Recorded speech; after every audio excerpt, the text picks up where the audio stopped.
Habang nakatutok ka sa screen mo ngayon, ay may mga taong hindi man lang alam na umiiral ang makabagong mundo, sa kailaliman ng mga pinakaliblib na kagubatan, at sa mga islang hindi basta-basta mapupuntahan, ay may mga sibilisasyong sadyang itinakwil ang teknolohiya. Sila ang mga huling naiwang bakas ng ating sinaunang kasaysayan, mga tribo na namumuhay ng eksakto sa kung paano nabuhay ang kanilang mga ninuno, libu-libong taon na ang nakakalipas. Walang kuryente, walang internet, at walang sinuman mula sa labas ang maaaring pumasok ng buhay. Ito ang mga lugar na hindi kayang abutin ng modernong lipunan, at ito ang mga tribo na nananatiling nakatago sa ating paningin hanggang sa ngayon. Number 10. Nenets Tribe. Ang Nenets Tribe ay isang katutubong grupo na naninirahan sa hilagang bahagi ng Russia, partikular sa Siberia at Arctic tundra, na kilala sa kanilang nomadic na pamumuhay, na nakaangkla sa pag-aalaga at pagpapastol ng reindeer,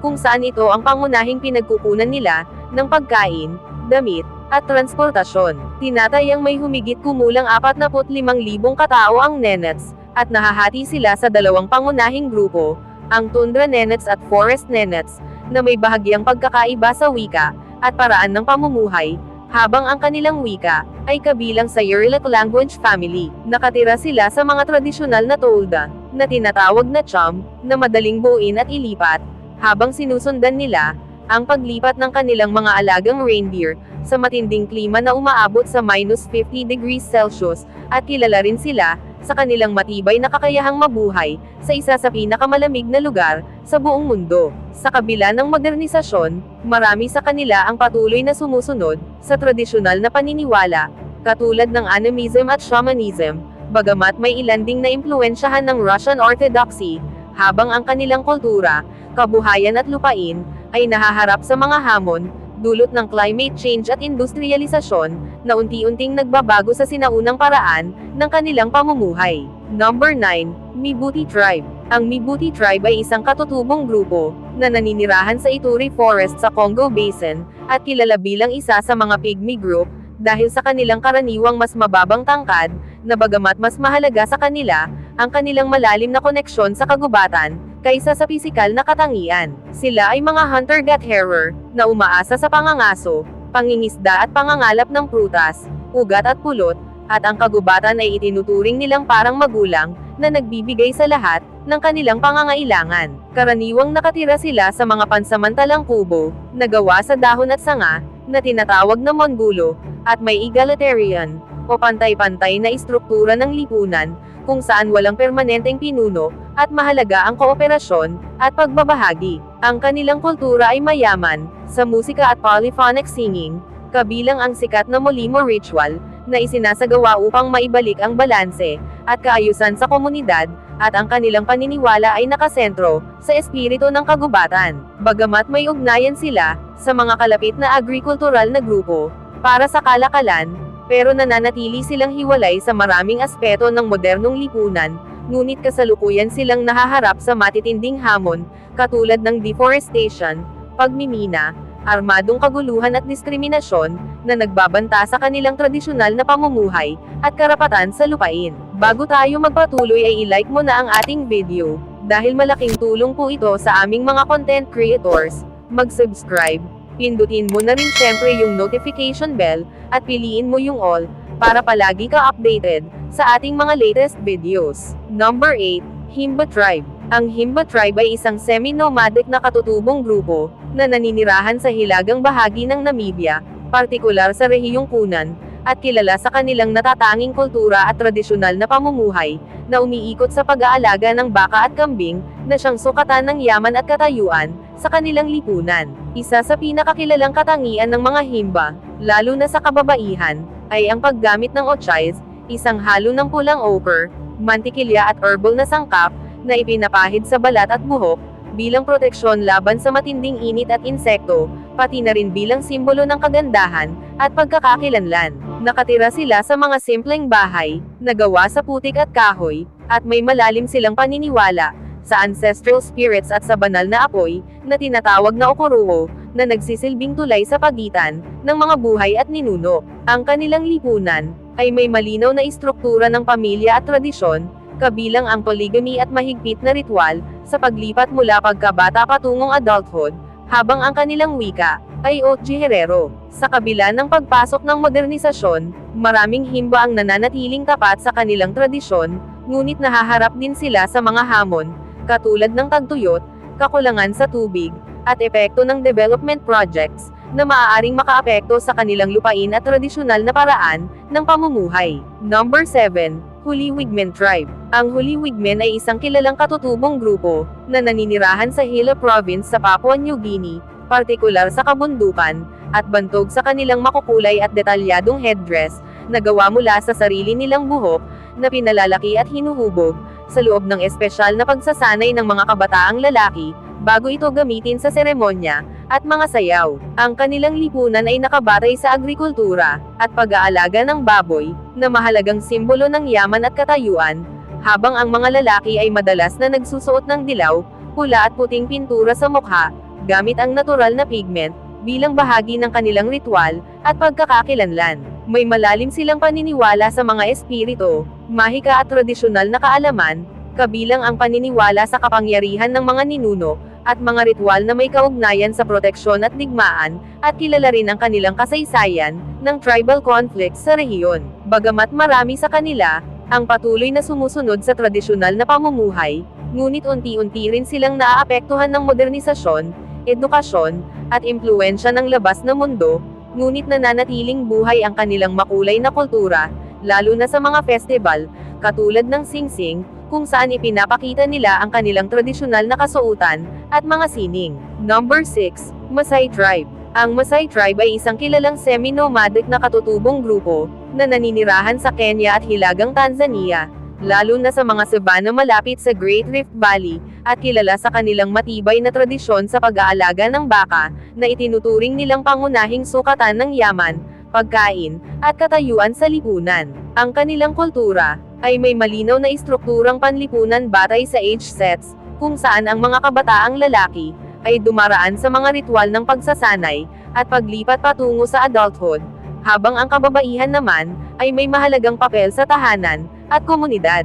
Kilala rin sila sa kanilang makukulay na kasuotan, na tinatawag na shuka, detalyadong beadwork at tradisyonal na sayaw, katulad ng adumo o jumping dance, na simbolo ng lakas at pagkakaisa. Ang kanilang paniniwala ay nakasentro sa isang Diyos, na tinatawag na Engkay, at bagamat may ilan na naimpluwensyahan ng Kristyanismo, pero nananatili pa rin ang maraming tradisyonal na paniniwala at ritual. Nakatira sila sa mga simpleng bahay, na tinatawag na engkang o manyata, na gawa sa putik, damo at dumi ng hayop, at kadalasang iniikot sa bakod para proteksyon sa kanilang mga alagang hayop. Sa kasalukuyan, ang Maasai ay nahaharap sa mga hamon, katulad ng pagkawala ng lupain, climate change at modernisasyon, na nagdudulot ng pagbabago sa kanilang tradisyonal na pamumuhay, ngunit patuloy pa rin nila pinapahalagahan, at pinapanatili ang kanilang mayamang kultura, at identidad.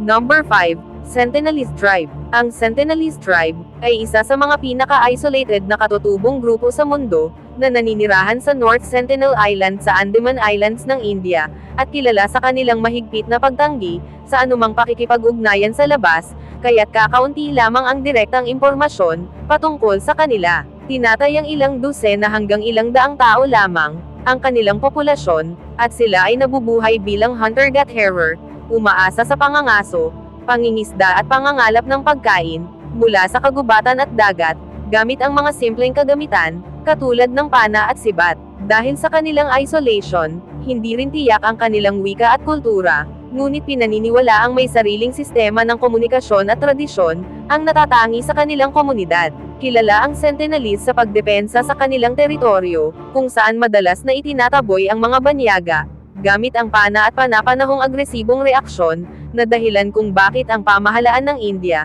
ay nagpapatupad ng mahigpit na batas, na nagbabawal sa paglapit sa isla, upang protektahan sila mula sa sakit, at panlabas na impluensya. Dahil wala silang immunity sa mga karaniwang sakit ng modernong mundo, kaya ang anumang pakikipag-ugnayan ay maaaring magdulot ng malubhang panganib sa kanilang kalusugan at kaligtasan, kaya't nananatili silang isa sa pinaka-pinangangalagaan at pinaka-misteryosong indigenous groups sa ating planeta. Number 4. San People Tribe. Ang San People Tribe na kilala rin bilang Bushman, ay isa sa pinakamatandang katutubong grupo sa Africa, na naninirahan sa Kalahari Desert, at mga kalapit na rehiyon sa Botswana, Namibia at South Africa, at kilala sa kanilang tradisyonal na pamumuhay, bilang mga hunter-gatherer, na umaasa sa pangangaso gamit ang pana at poisoned arrows, at pangangalap ng mga ligaw na halaman, tubers at tubig, mula sa natural na pinanggagalingan, sa mga disyerto. Ang kanilang lipunan ay karaniwang egalitarian,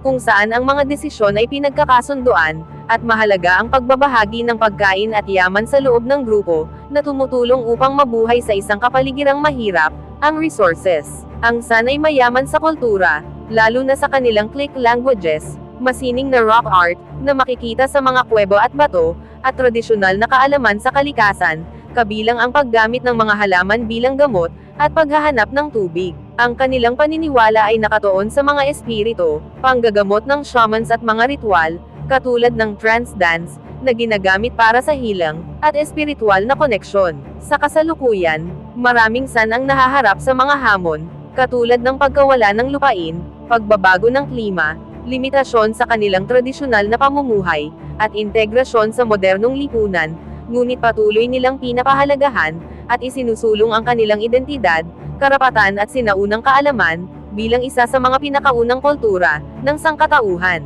Number 3. Yanomami Tribe. Ang Yanomami Tribe, ay isa sa pinakamalalaking katutubong grupo sa Amazon Rainforest, na matatagpuan sa hangganan ng Brazil at Venezuela, na may tinatayang populasyon na humigit kumulang 35,000 hanggang 40,000 katao, at kilala sa kanilang semi-nomadic na pamumuhay, na nakabatay sa shifting cultivation, pangangaso, pangingisda, at pangangalap ng mga likas na yaman mula sa kagubatan, katulad ng prutas, mani, at mga insekto. Nakatira sila sa malalaking communal houses, na tinatawag na shabono, isang bilog na istruktura na gawa sa kahoy, dahon, at iba pang materyales mula sa kagubatan, kung saan naninirahan ang maraming pamilya, sa iisang bubong. Ang kanilang lipunan ay organisado sa maliliit na komunidad, na may malakas na ugnayan, sa pagitan ng pamilya at kaalyansa, ngunit may kasaysayan din ng inter-village conflicts, na minsan ay nauuwi, sa mga labanan. Ang kanilang paniniwala ay malalim na nakaugat, sa animism at shamanism, kung saan ang mga shaman ay may mahalagang papel, sa pagpapagaling at pakikipag-ugnayan sa espiritu ng kalikasan, lalo na sa pamamagitan ng mga ritual, na may kaugnayan sa kalusugan, at balanse ng komunidad. Ang Yanomami ay may sariling wika, na kabilang sa Yanomaman language family, at mayaman sila sa oral traditions at kaalaman, sa rainforest ecosystem. Sa kasalukuyan, nahaharap sila sa matitinding banta, katulad ng illegal mining, deforestation, pagpasok ng sakit at environmental degradation, na nagdudulot ng panganib sa kanilang kalusugan, seguridad at tradisyonal na pamumuhay, kaya't patuloy ang mga pagsisikap, ng iba't ibang organisasyon at pamahalaan, upang protektahan ang kanilang teritoryo at karapatan, bilang indigenous people. Number 2. Bajau Laut Tribe. Ang Bajau Laut Tribe, na kilala rin bilang Sea Nomads ng Southeast Asia, ay isang katutubong grupo,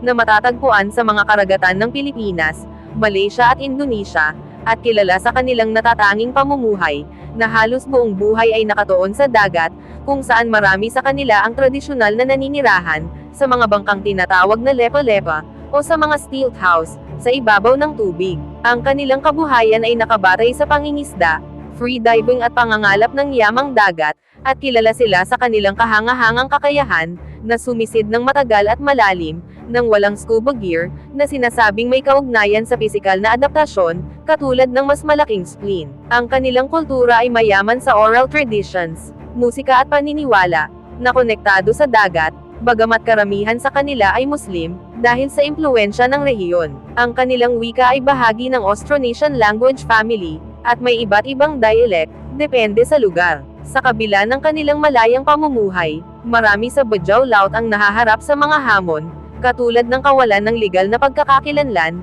limited access sa edukasyon at healthcare, overfishing at environmental degradation, pati na rin ang mga patakaran ng mga bansa, na naglilimit sa kanilang tradisyonal na paggalaw sa karagatan, kaya't unti-unting nagbabago ang kanilang paraan ng pamumuhay, habang sinusubukan pa rin panatilihin, ang kanilang natatanging pagkakakilanlan, bilang mga taong dagat. Number 1, Korewai Tribe. Ang Korewai Tribe ay isang katutubong grupo na naninirahan sa malalayong bahagi ng Papua, Indonesia, partikular sa mga mababang kagubatan at swampy area sa timog silangang rehiyon, at kilala sa kanilang natatanging tree houses na itinatayo sa taas na umaabot ng 20 hanggang 35 metro mula sa lupa, bilang proteksyon laban sa baha, insekto at posibleng panganib mula sa ibang grupo. Sila ay nabubuhay bilang hunter-gatherer at mga small-scale horticulturalist, kung saan umaasa sa sagopam bilang pangunahing pagkain, pati na rin sa pangangaso ng mga hayop, katulad ng baboy at ibon, at pangangalap ng mga prutas at insekto mula sa kagubatan. Ang kanilang lipunan ay binubuo ng maliliit na pamilya o clan na may malayang pamumuhay, at ang kanilang paniniwala ay nakasentro sa animism, kabilang ang paniniwala sa mga espiritu ng kalikasan, at sa konsepto ng kakwa, o mga masasamang espiritu, na pinaniniwalaang sanhi ng sakit, o kamalasan. Ang Korewai ay naging kilala sa labas ng mundo, noong 1970s, nang unang makontak ng mga antropologo, at may mga ulat noon, patungkol sa ritual na cannibalism, bagamat ito ay bihira at may partikular na konteksto, sa kanilang paniniwala. Sa kasalukuyan, habang ang ilang Korewai ay nananatiling tradisyonal ang pamumuhay, ang iba naman ay unti-unting naaabot ng modernisasyon, misyonaryo at turismo, na nagdudulot ng pagbabago sa kanilang kultura, at paraan ng pamumuhay, habang patuloy nilang hinaharap ang hamon ng pag-angkop, sa mabilis na nagbabagong mundo. Bago tayo magtapos ay i-like mo na ang ating video, dahil malaking tulong po ito sa aming mga content creators. Mag-subscribe, pindutin mo na rin syempre yung notification bell, at piliin mo yung all, para palagi ka updated sa ating mga latest videos. Ang pananatili ng mga tribo na ito ay isang matinding paalala na ang tunay na kaligtasan ng kanilang kultura ay nakasalalay sa pagdistansya natin sa kanila. Ang pinakamalaking banta sa kanilang buhay ay hindi ang bagsik ng kalikasan, kundi ang paglapit ng ating sibilisasyon. Ang pinakamabuting magagawa natin para sa kanila ay ang hayaan silang mamuhay ng payapa at mag-isa. See you on our next videos.